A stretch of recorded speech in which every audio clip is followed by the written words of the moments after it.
Shortbox Nation, welcome to a very special episode of the Shortbox. If you're listening at home, I really wish you were here with us in this awesome theater here at Sunray. We just got done watching Avengers Endgame, and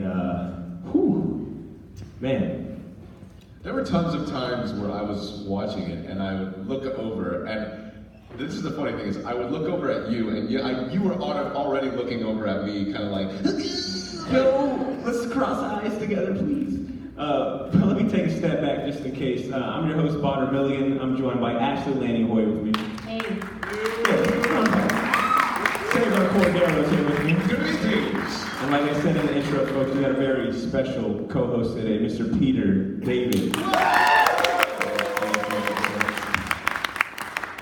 Just because we've got another showing coming in pretty soon, we're going to go and kick this thing off. Team, how are you guys feeling, man? What are you guys processing right now? Ashley, how about you kick us off? Hey, there's a lot. There's so much that happened in this movie.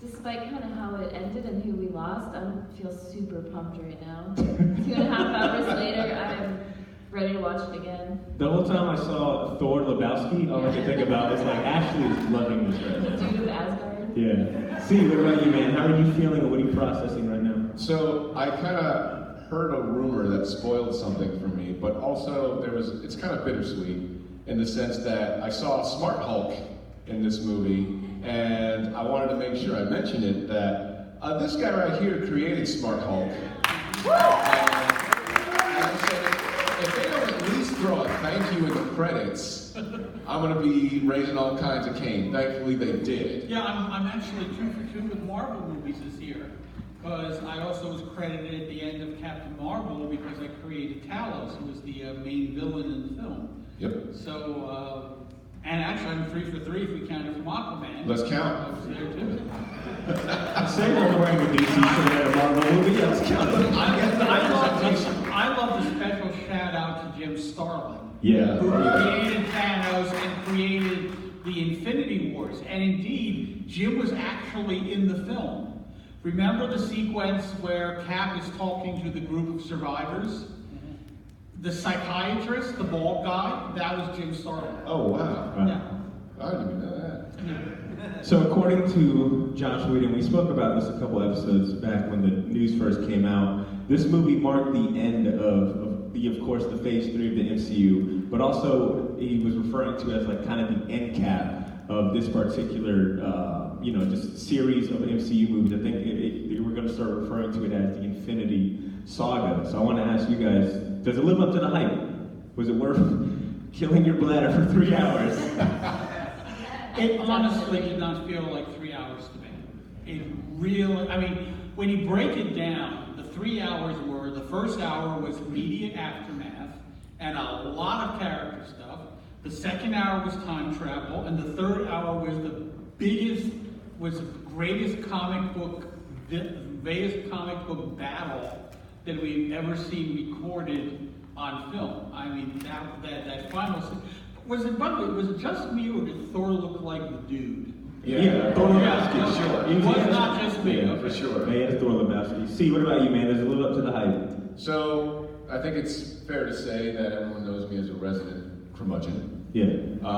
And admittedly, when I first saw like the first hour, I could actually say the first hour and a half of this movie, I was a little confused and somewhat like, what's happening right now? Is this like there's comedy, it's like a 60s heist movie, and then like at the end, when things got really dark, I was like, oh, I kind of get why everything was happy up top, because they were gonna 1-2 punch me with the serious stuff at the end. Mm-hmm. So, by the end of the movie, I don't know, I think you heard me cheer more than once. Especially, I think embarrassingly, I yelled really loud when T'Challa had the gauntlet in his hand. I was like, they're doing it! Like, really loud. Look, there was a few scenes that I looked over just to see if you were actually enjoying something, and you were like you were fighting back the enjoyment. You were I tried.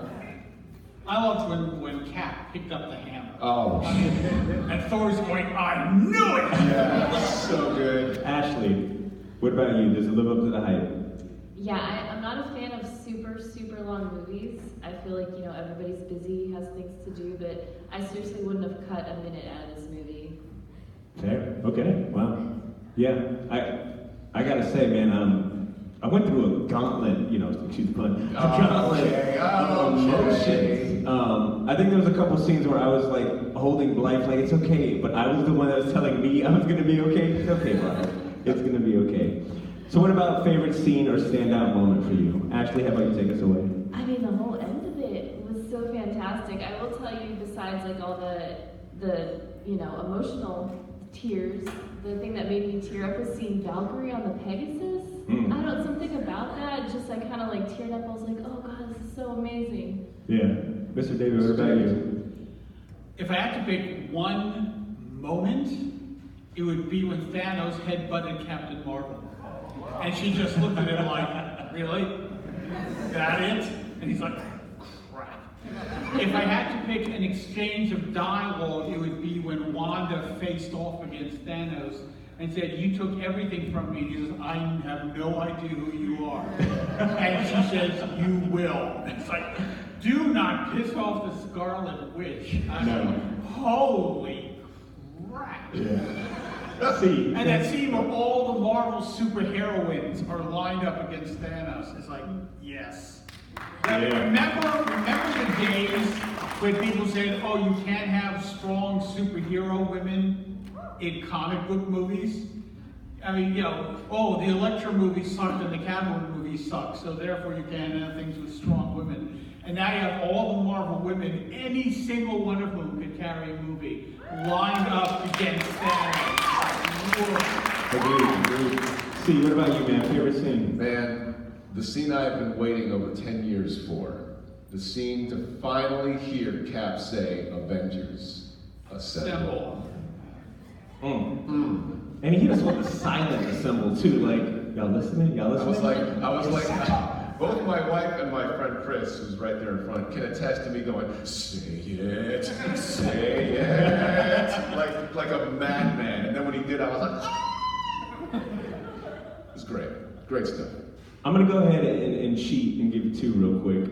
Oh, boo. Cap versus Cap was such a comic book moment to me. It's like, I just got like flashback to like going through my dad's like old 70s Avengers, like the Roy Thomas joints where they would fight each other, like their old past selves. It's like, yo, I'm watching like a literal comic book from my childhood. Not to mention that Steve Rogers said, are you shitting me? Considering that in Age of Ultron, they did all the stuff about profanity, and now Cap's going, are you shitting me? Look, oh, perfect. When you take a look at America's ass, I think you get a little bit, right? And then I gotta give this scene it's shot, man, a spotlight, man. But Cap wielding Thor's hammer, God, just right there. So, Mr. David, you mentioned that you had went to the Marvel premiere to see this movie, correct? No. I went, the premiere is totally different. I was at the premiere of Captain Marvel. I was at the Marvel screening of this. The Marvel premiere, I think, was on Monday night. The screening, or maybe Tuesday. The screening was on Wednesday night in New York. How did it hold up the second time? Did you find anything great. It was absolutely great. I mean, it still doesn't feel like 3 hours. It still seems to blow past me. I mean, I was in really good company when I went to see it. I mean, I saw it with my wife and daughter. Sitting in the adjacent seats were Larry Lieber, Chris Claremont, and Neil Adams. So for some of you just kind of wondering, what are these names he's mentioning? These are like some all-star tier name when it comes to comic book writers and just artists. Very huge names. So I gotta ask you, Mr. David. First off, stop calling him Mr. David. All right, Peter. I'm cool, Peter. That's Lord. No. Oh.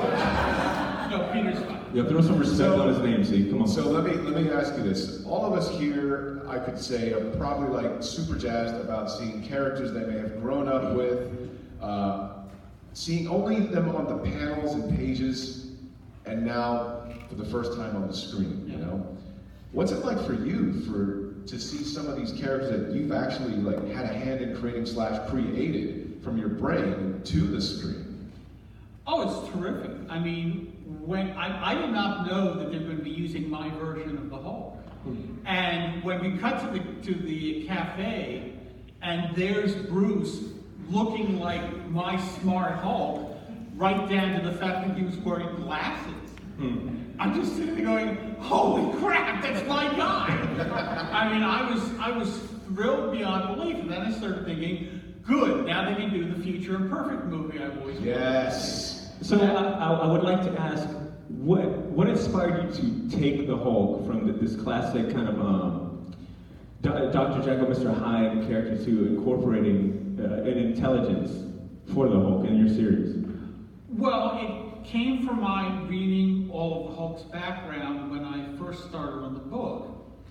And Bill Manglo had written the story, although Barry Windsor Smith says he came up with the concept, I have no idea. But what it came down to is, he showed that Bruce Banner had been abused by his father as a child. And I realized, in my reading, that childhood abuse is one of the main factors for what was then called MPD, multiple personality disorder. And I thought to myself, now I understand why Bruce's attempts to cure himself have never succeeded, beyond the fact that if he cured himself, the character is done. It was because he always addressed the problem from the outside in instead of the inside out. That the Hulk was a personality within Bruce Banner. We had never seen an actual merged personality of one guy. And I decided very early on that eventually, which turned out to be 4 years,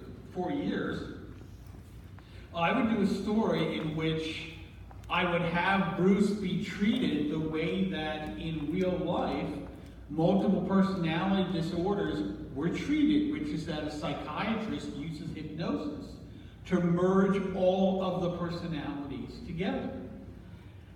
And what we would wind up getting was a merged Bruce Banner for the first time in his entire life, because we had already seen him, ever since we first saw Bruce Banner, he was already a fractured individual.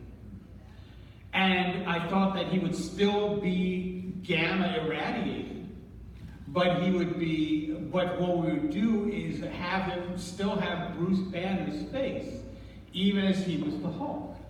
And that was where the fundamental concept of the merged Hulk came from. I mean, it was later retconned and redubbed Professor Hulk, which was never something that I was particularly thrilled about, but I still always call him the merged Hulk.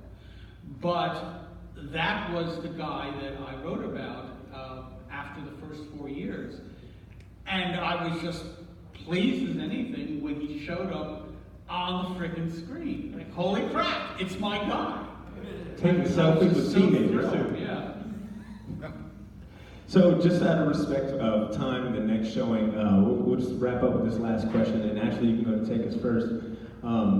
Where to next, man? What do you guys want to see as far as where the MCU goes next, whether it's a particular story arc or introducing a new character? I mean, do you guys have any thoughts on that or a wish list? Captain America, for sure. Oh, Focusing on the shield. I want a Captain America movie. Oh, another one, huh? Yeah. Interesting. With Sam Wilson. Yeah, with Sam Wilson as Captain America. I do like that they're trying to bring in a current story, possibly, with Sam taking upon the shield. Because that was one conversation I've had with a couple of friends, is that what makes these movies, I think, extra, just resonate with me more, is that they're all based on stories that I grew up with, or I went back to read, or that just kind of have solidified themselves as like these classic reading stories, these classic stories. So to see that the possibility that Sam might pick up the shield and be Captain America, it's like, okay, now we're tying in this current generation of readers.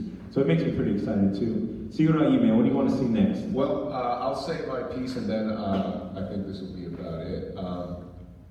We've always had this conversation where it's like, dude, I feel like the Marvel movies, been watching them for so long, it's almost like a military tour of service. I put the time in, man. Someone's got to replace me. I don't know how much longer I can stand it. But they will get my money if they decide to do X-Men.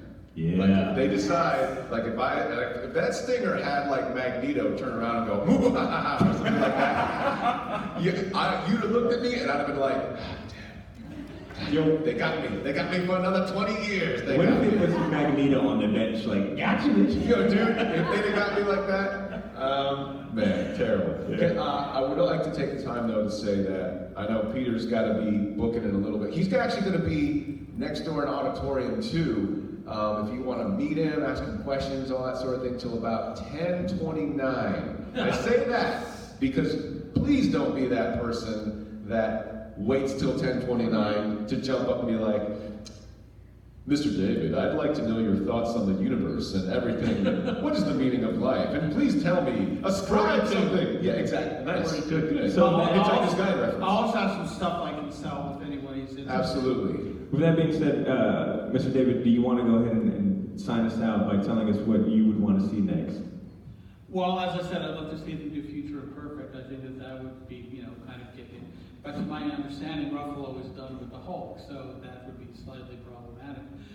I'm perfectly happy to not give it any thought whatsoever. They obviously know what they're doing. Kevin Feige has a very solid grasp of the Marvel Universe, and I'm perfectly content to kick back and see what they come up with. Although I have to admit, I love the notion of Guardians of the Galaxy Volume 3 with Thor as part of the group. The Asgardians of the Galaxy? The Asgardians of the Galaxy. That would actually be a good name for it. I mean, of course, on the other hand, in a couple of months, Men in Black International is coming out starring Thor and Valkyrie. So, that's fully entertaining. Well said. So, folks, that is unfortunately the end of our time. Like I said, we got another movie showing coming, and Mr. David will be in the second theater. He's got some stuff to sell as well as he'll be taking questions. I do want to thank you guys so much again for sticking around for this live podcast show. This is your first time experiencing a short box show. Like I said, we do a weekly show. Sometimes we also do cool events like this. You can find us anywhere that you can find podcasts. You search the Short Box Podcast. We're all over social media as well. I want to thank you guys once again. You guys have a great night. Thank you. Take care, everybody. Be safe. Be safe.